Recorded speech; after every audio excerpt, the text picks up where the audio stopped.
What if the reason you feel drained at the end of the day isn't because too much happened, but because one small thing stole all your energy? A message that rubbed you wrong, a look that made you second-guess yourself, a tone of voice that echoed longer than it should have. And suddenly your mind spirals. Focus breaks. Emotion takes over. You wonder why something so small feels so heavy, and why you can't seem to shake it. But here's the truth. It's not that life is too chaotic. It's that you haven't yet trained your mind to stay steady in chaos. What you're missing isn't motivation, it's mental resilience. The quiet kind, the grounded kind, the kind that doesn't rise and fall with every comment, glance, or bad day. This video isn't a pep talk, it's a path. Rooted in Stoic philosophy, shaped for real-world pressure. You'll learn how to stop reacting to life and start responding with clarity. You'll build a mindset that's calm under fire, disciplined by choice, and unshaken by noise. These aren't theories, they're tools. And if you're here, it means you're ready to pick them up. So, take a breath. Subscribe if you want a stronger mind, not just a louder one. And let me know in the comments, what's the smallest thing that shook you the hardest, and what did it teach you about yourself? We begin now. 1. Your mind can be trained like a muscle. Strength doesn't begin in the body, it begins in the mind. Not in the loud shouting kind of way, but in the silent, steady discipline of how you think, how you respond, and what you choose to believe in the moments that matter most. Like any muscle, the mind can be weak, reactive, and easily fatigued, or it can be sharp, resilient, and trained to hold its shape under pressure. The difference is never in genetics, it's in daily practice. We don't lose control because life is too difficult. We lose control because we never trained for the difficulty. We treat emotions like weather, something we must endure, when in truth, they are like weights. If you've never lifted discomfort, then of course, the first sign of pressure will shake you. But when you train your attention, your thoughts, and your reactions day after day, even the hardest moment begins to feel like just another rep. That's the essence of mental toughness training. Not perfection, but consistency. Not the absence of emotion, but the ability to stay with it without being swallowed by it. In a world addicted to comfort and quick relief, training the mind requires doing the opposite, sitting still instead of escaping, finishing what you start even when no one is watching, saying no to the easy thing, not to be noble, but to remain aligned with who you said you would become. Mental strength isn't found in the motivational high. It's carved in silence when you choose clarity over chaos, action over excuses, and patience over impulse. That's where self-discipline begins, not in grand moments, but in the thousands of quiet, invisible decisions that shape your identity. The Stoics understood this long before science caught up. They didn't aim to eliminate emotion. They trained themselves to observe it, challenge it, and respond with reason. That training didn't come from reading more philosophy. It came from testing the mind against life, one ordinary moment at a time. When something triggered them, they didn't collapse. They asked, is this within my control? If the answer was no, they released it. If the answer was yes, they took action. Simple, not easy, but powerful. Because that choice, again and again, is how strength is built. And that applies to you, now more than ever. Because today, you're bombarded with noise. Your phone buzzes. Deadlines build. Someone cuts you off in traffic. A coworker disrespects you. Your child slams the door. Each of these moments is a test, not of your intelligence, not of your emotions, but of your training. Did you prepare your mind this morning? Did you check in with your thoughts? Did you pause before reacting? Or did you let the world shape your inner state before you even realized it? The good news is this. You don't need perfection to change. You just need repetition. You train mental toughness the same way you train the body, through repetition, resistance, recovery, and realignment. You start small, wake up with intention, practice a moment of stillness before the world begins. Say no to one thing that weakens your focus, and when discomfort rises, as it will, you don't run. You stay, you breathe, you observe. You choose a response that aligns with your deeper values, not with impulse, not with fear, but with calm, chosen clarity. And when you fail, as you will, you don't label yourself weak. You step back, reassess, and try again. Because progress in the mind is quiet, slow, and rarely praised. But over time, it transforms everything. The insults roll off, the chaos fades, the clarity sharpens. You begin to realize that your peace is no longer at the mercy of circumstances. It's earned, protected, and trained from within. So no, mental toughness isn't something you're born with. It's something you build. Slowly, quietly, repetitively. Not for applause, but because your mind is your most valuable tool, and it will either serve you or enslave you. And when you understand that, when you truly commit to training it daily with discipline, presence, and purpose, then even on the hardest day, your strength will remain. Because a strong mind isn't loud, it's unshaken. And the only way to build it is to train for it, every single day. 2. Comfort is the real enemy of growth. Growth doesn't die in failure, it dies in comfort. The silent kind, the daily kind.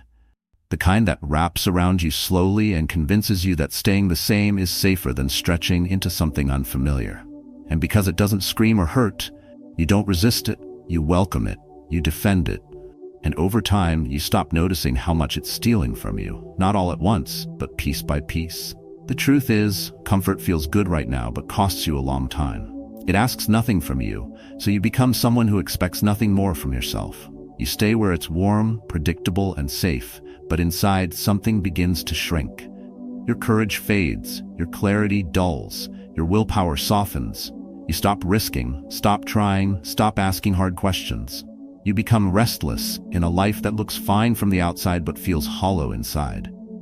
And no matter how much you distract yourself, you can't silence that quiet voice asking, "Is this all there is?" That voice is the signal. It's the crack in the armor of false stability.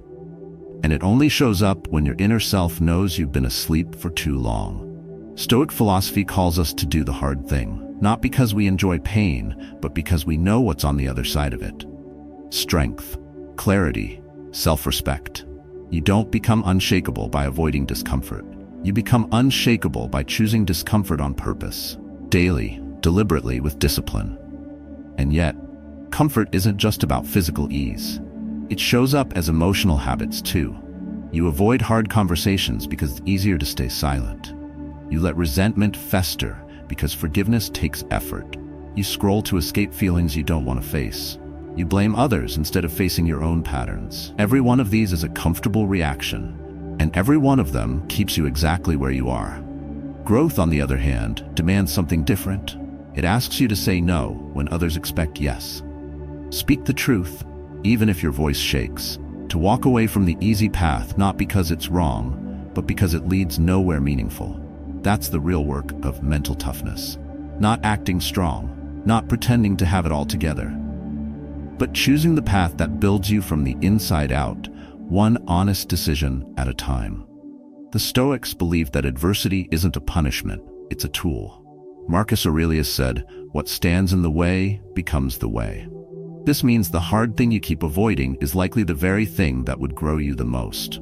But only if you face it, not once, but repeatedly. Because growth doesn't happen in the moment you try. It happens at the moment after you want to quit, but keep going anyway. And you don't have to make it dramatic. You don't need to throw your whole life into chaos to grow. You only need to disrupt one thing that has kept you too comfortable for too long. Wake up 1 hour earlier, have that honest talk. Put the phone down. Finish what you started. Go for a run even when it rains. Say yes to discomfort, not because it's pleasant, but because it makes you stronger. In time, you'll start to notice a shift. You'll complain less. You'll recover faster. You'll stop fearing rejection and start respecting your own choices. You'll build mental resilience, not by reading more, but by doing more of the things that stretch your limits. Expose your weaknesses, and force your character to evolve. And you'll realize that peace isn't the absence of discomfort. It's the ability to remain grounded inside it. So if you feel stuck right now, maybe it's not a lack of clarity. Maybe it's not even fear. Maybe you've just been too comfortable. And maybe today is the day you stop making that excuse. Discomfort won't break you. It will introduce you to the version of yourself you've always wanted to meet, the one who's calm under pressure. Clear in chaos, quietly disciplined when no one's watching. And no matter how far away that version feels, it's already within you, waiting for a reason to come alive. Give it 1. 3. Master the pause before the reaction. A strong mind doesn't react, it responds. And the difference between the two is everything. It's the space, the pause between stimulus and response that separates the impulsive from the disciplined, the chaotic from the calm, the fragile from the mentally tough. Most people never train for that pause. They let their emotions take the wheel, and before they know it, words are said, decisions are made, and damage is done. Not because the situation was truly threatening, but because the mind wasn't prepared to face it with clarity. We've been conditioned to react instantly. A message arrives and the fingers reply before the brain processes it. Someone interrupts you and the voice rises before reason can step in. A driver cuts you off and the anger flares before you even touch the brakes. In a world of speed, stillness feels unnatural. But for the Stoics, stillness was power. They understood that in every challenge, the first battle is not against the world, it's against your own instincts. And whoever wins that battle first wins the situation. That's why mastering the pause is not just a technique, it's a way of thinking. It's training your mind to see emotions like visitors. They knock, but you decide if they enter, and when they do, you decide how long they stay. Anger, fear, pride, shame, none of them can destroy you unless you hand them the keys. The pause is where you choose whether to give those keys away or hold on to them.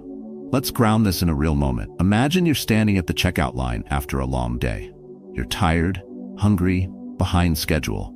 The cashier is slow. The customer in front of you is complaining about something trivial. Someone bumps your cart without apologizing. And then the cashier makes a mistake and scans the same item twice. That's the spark. Your jaw tightens, your heart rate spikes, your voice wants to react. You want to say something sharp, maybe even cruel, because it would feel like justice. But this is where the pause lives. Right here.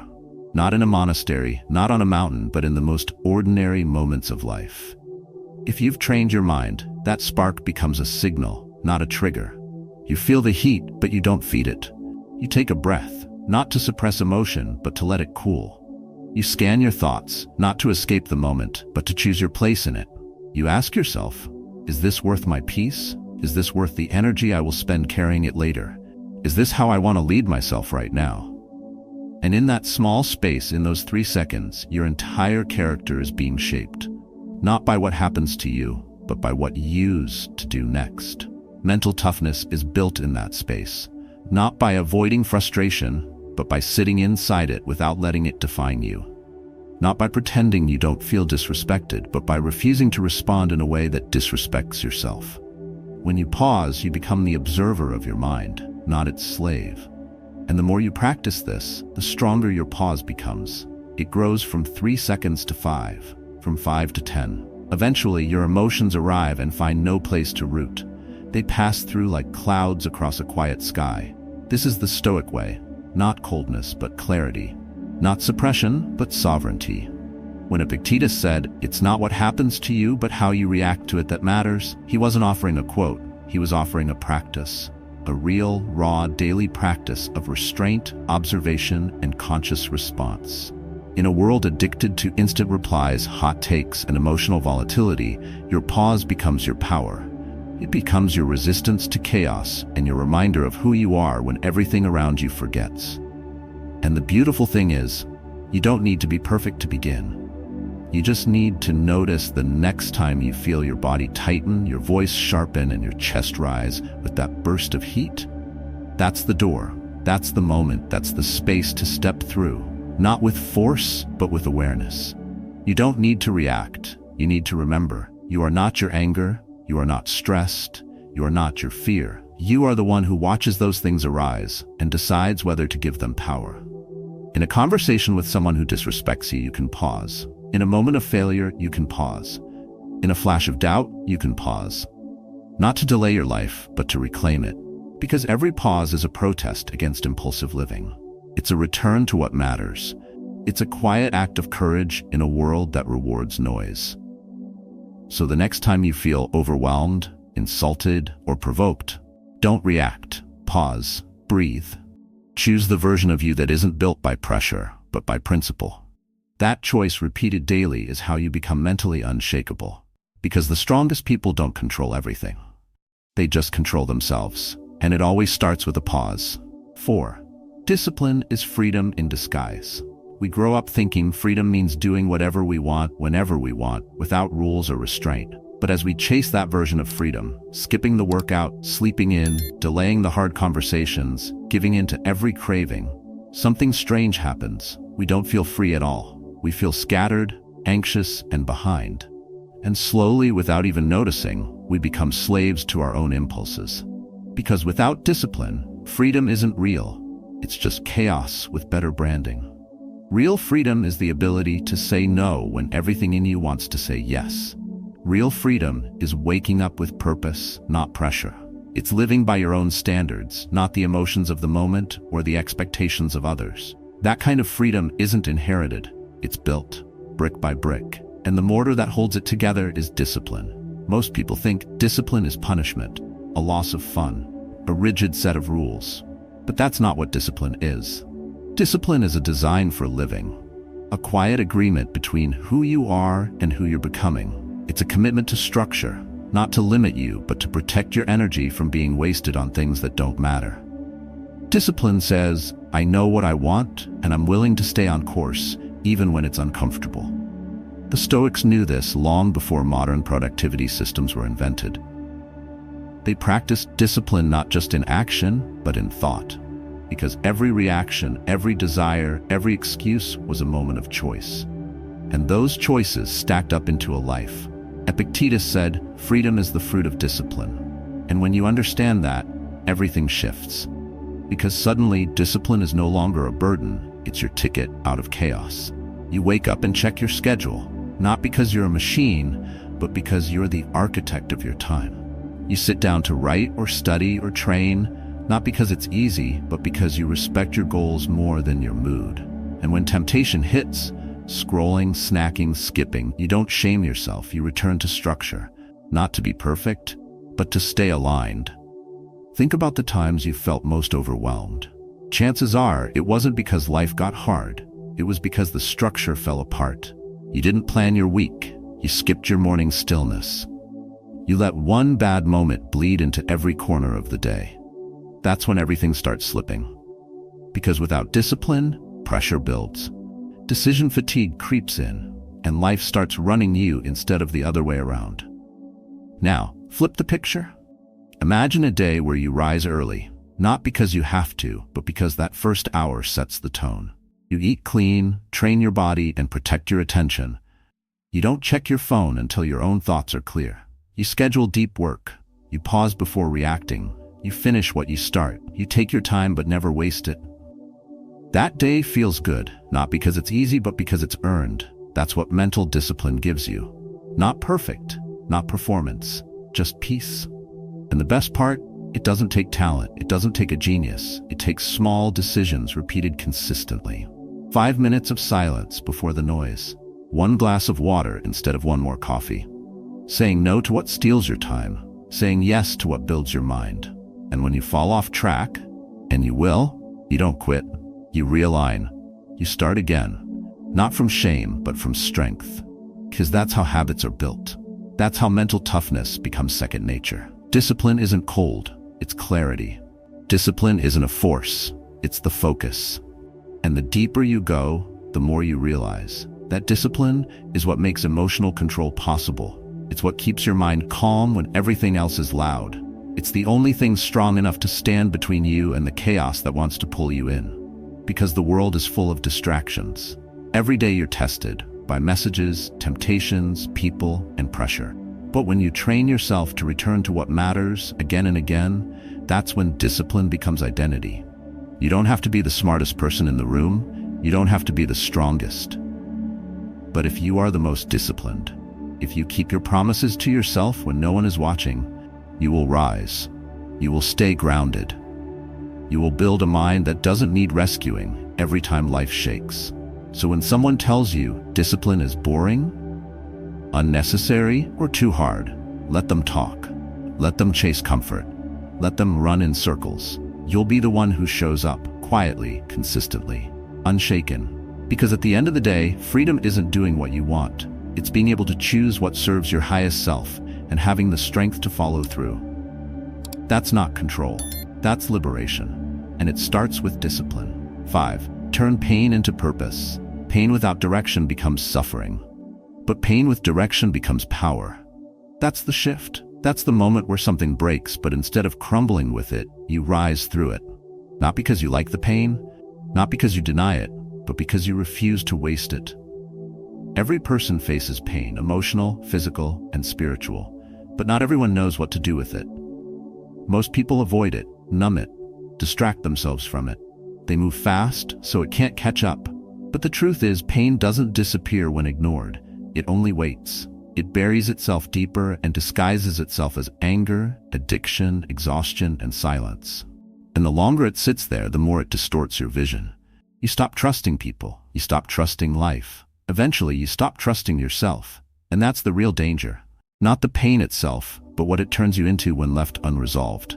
But there's another path, a harder one, a cleaner one. Stoicism teaches that adversity is not a curse. It's a forge. It burns off what is unnecessary and reveals what is essential. You don't need to escape the pain. You need to reframe it.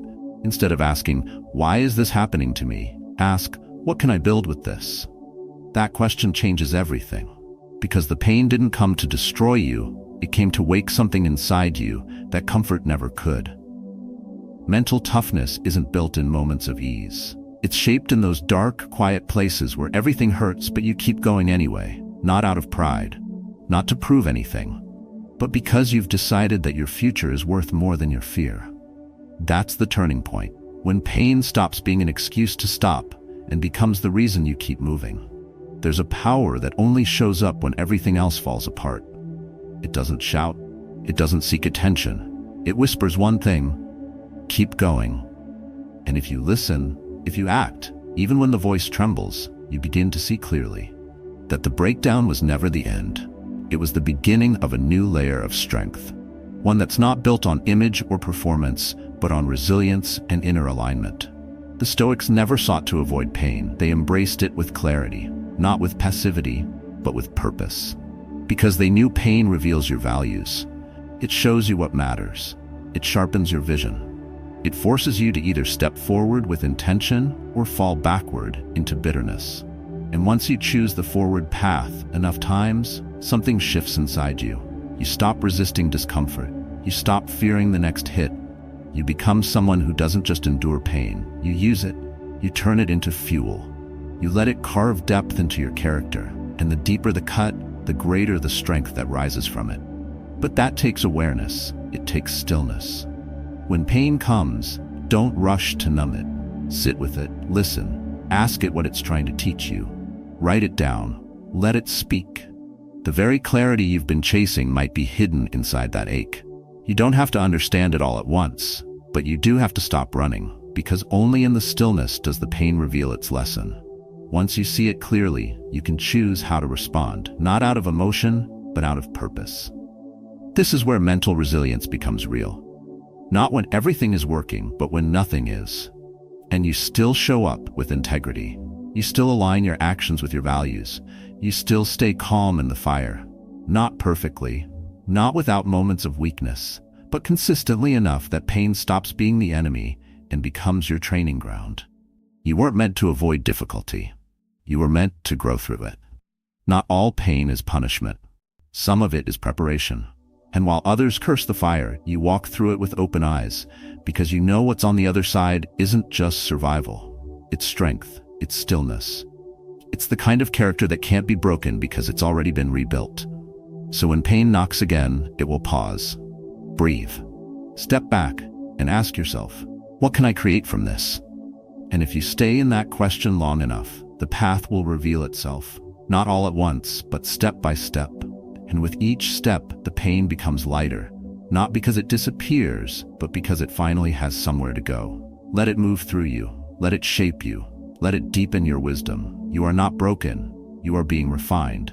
And if you're willing to use what hurts you to build what strengthens you, then you're not just surviving anymore. You're transforming.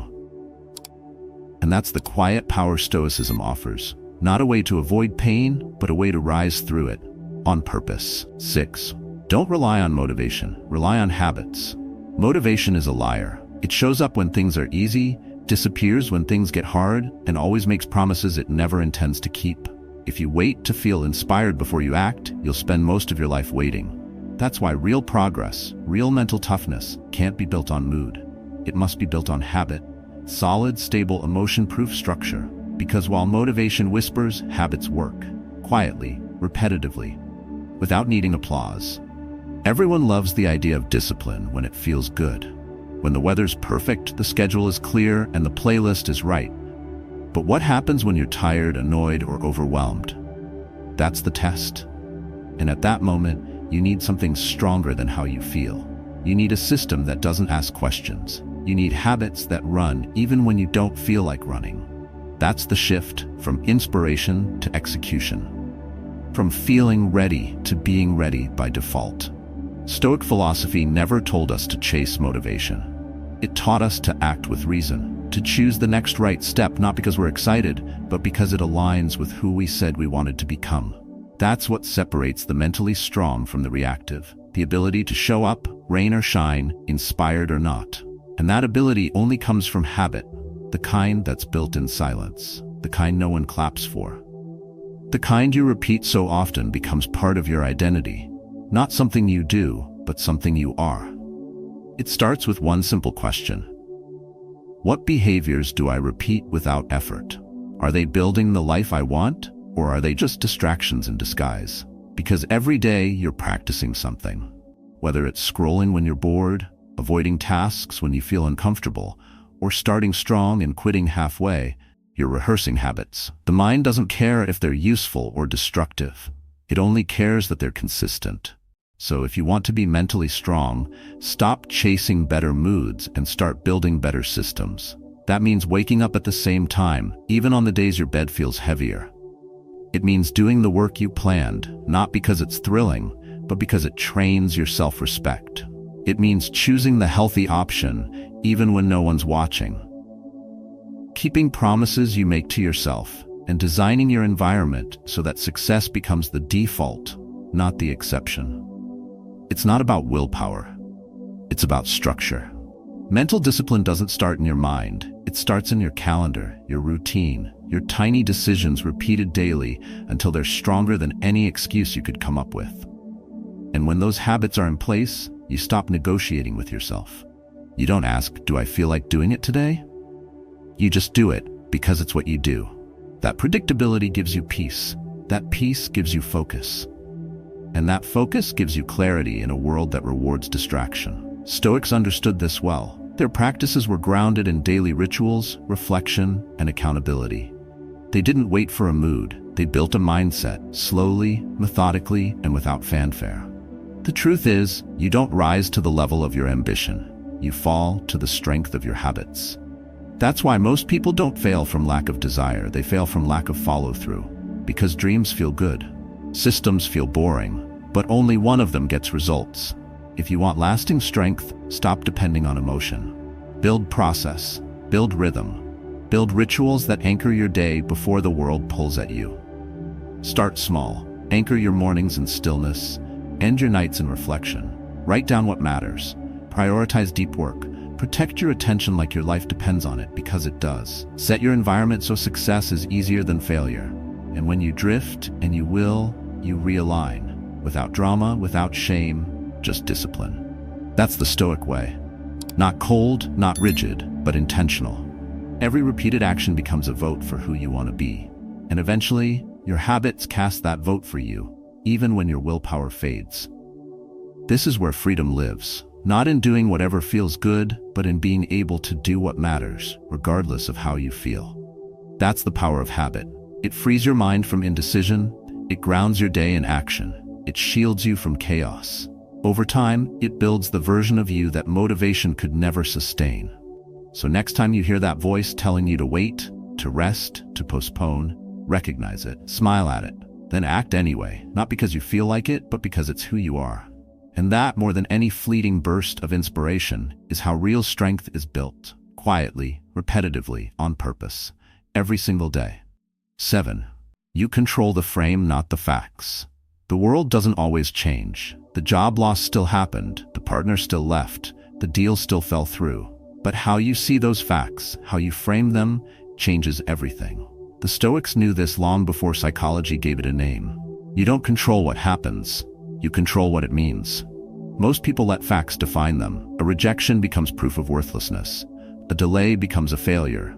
A single mistake becomes an identity. But what if none of that was true? What if the fact never had power until you gave it a meaning that weakened you? That's the frame, and you set it. Every single time. Let's get specific. You walk into work and your boss gives you sharp feedback. Same tone, same words, same moment. One frame says, "He hates me, I'm terrible at this." Another says, "This hurts, but it's a chance to sharpen my skill." He wouldn't say it if he didn't care about the outcome. Same event, two lives. One spiral, one sharpens. That's not fantasy, that's a mental discipline in motion. Or you step on the scale after a disciplined week. The number goes up. One frame screams, "Why even try? I'm a failure." The other whispers, "The body fluctuates. What matters is the consistency." Again, same number, different outcome. Because emotion doesn't come from the event, it comes from the story we attach to it. The mind is a storyteller. It fills gaps, colors tone, builds drama, and attaches meaning without being asked.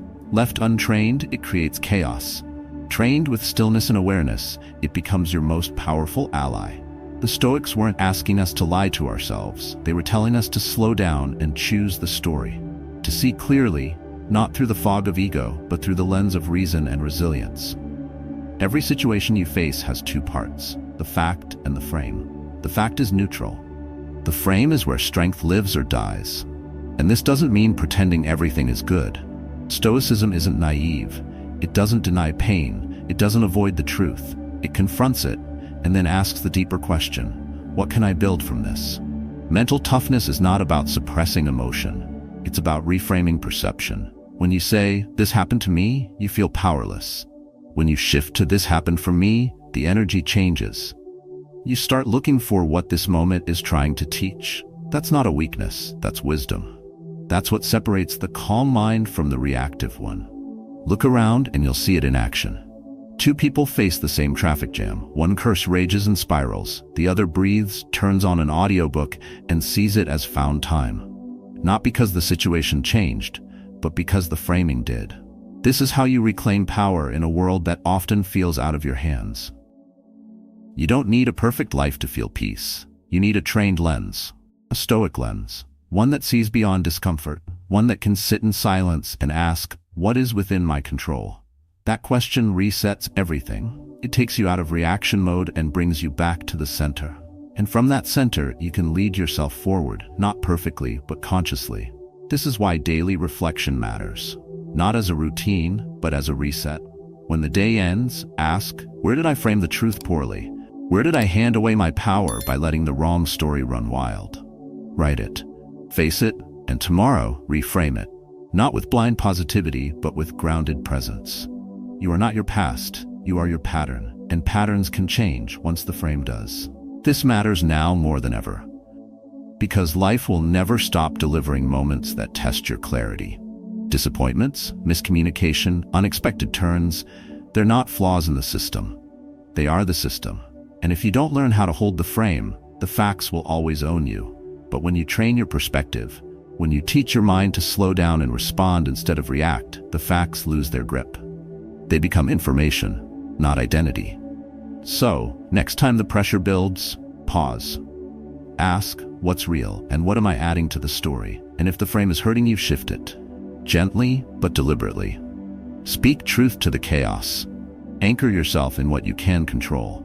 Not to escape life's pain, but to meet it with strength, stability, and clarity. Because power doesn't come from the facts, it comes from what you do with them.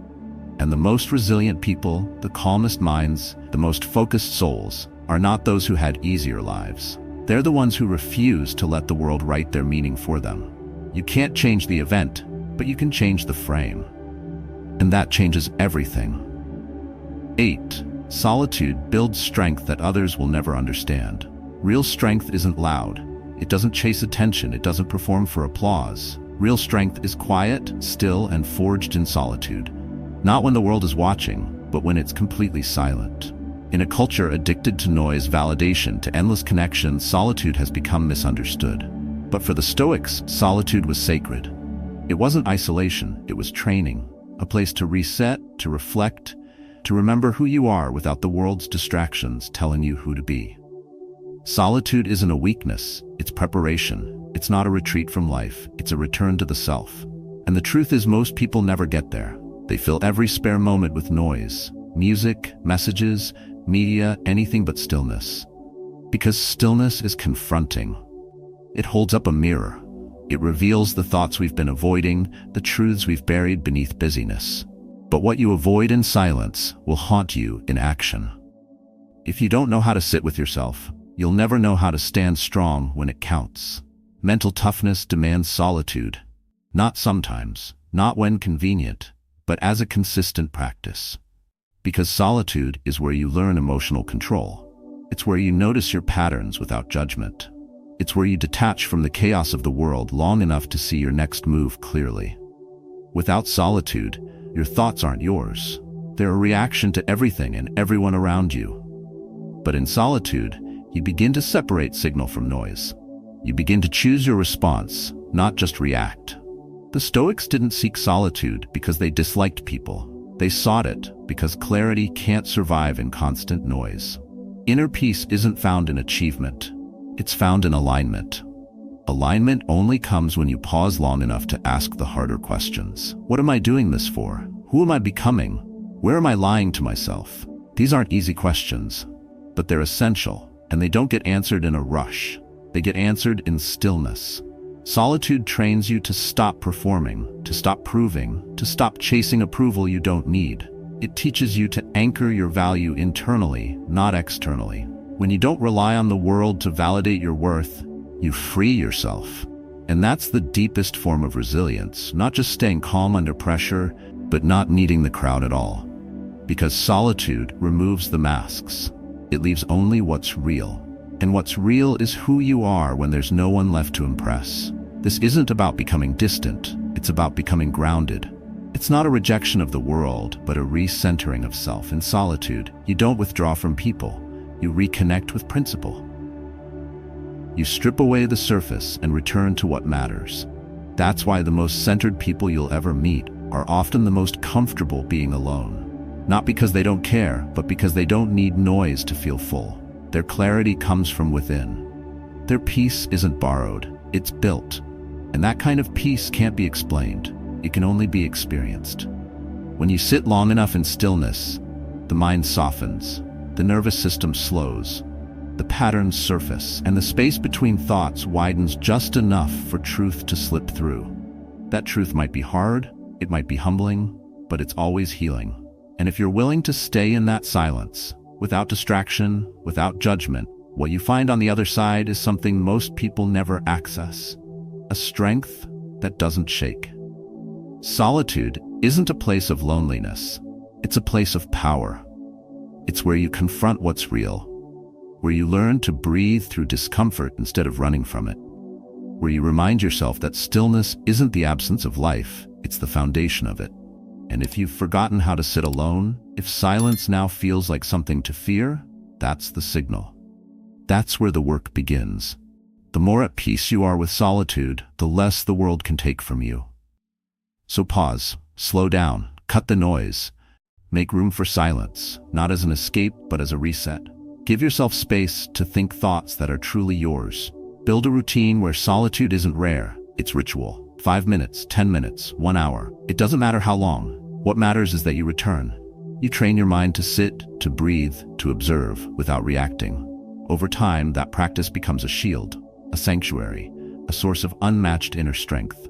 Because the truth is, the strongest people in the world aren't the ones shouting the loudest. They're the ones who know how to sit in silence, face themselves fully, and walk back into the world without losing what they found there. And that kind of strength, quiet, unshakable, deeply rooted, can't be taught. It must be built.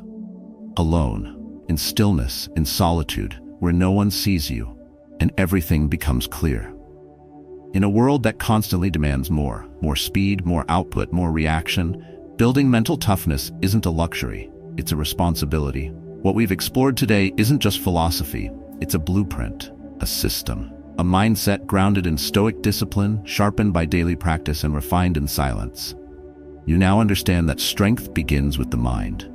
That comfort is the quiet killer of potential, that discipline is disguised freedom, and that resilience is born not in motivation, but in routine. You've seen how pausing before reacting can save your peace, how pain becomes purpose when reframed, and how solitude forges an inner power the noisy world can't understand. And above all, you've been reminded that while you may not control every fact, you always control the frame. But knowing these truths means nothing without applying them. Philosophy means action. The Stoics lived by this. You must do the same. Practice it every morning, every conversation, every failure, and every choice. Keep your habits sacred, keep your mind disciplined, and keep returning to that still, unshakable place inside you, especially when the world pulls you away.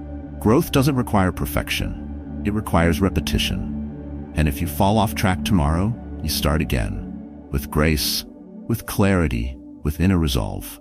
If any part of this message touched you, don't keep it to yourself. Share your story in the comments below. Someone out there is facing the same battle, and your voice might be the one that helps them keep going. This isn't the end of your journey, it's the beginning of a new one. Choose to walk it with intention, with discipline, with strength that doesn't need to be seen to be real. Because your best self is built quietly, patiently, one moment of courage at a time.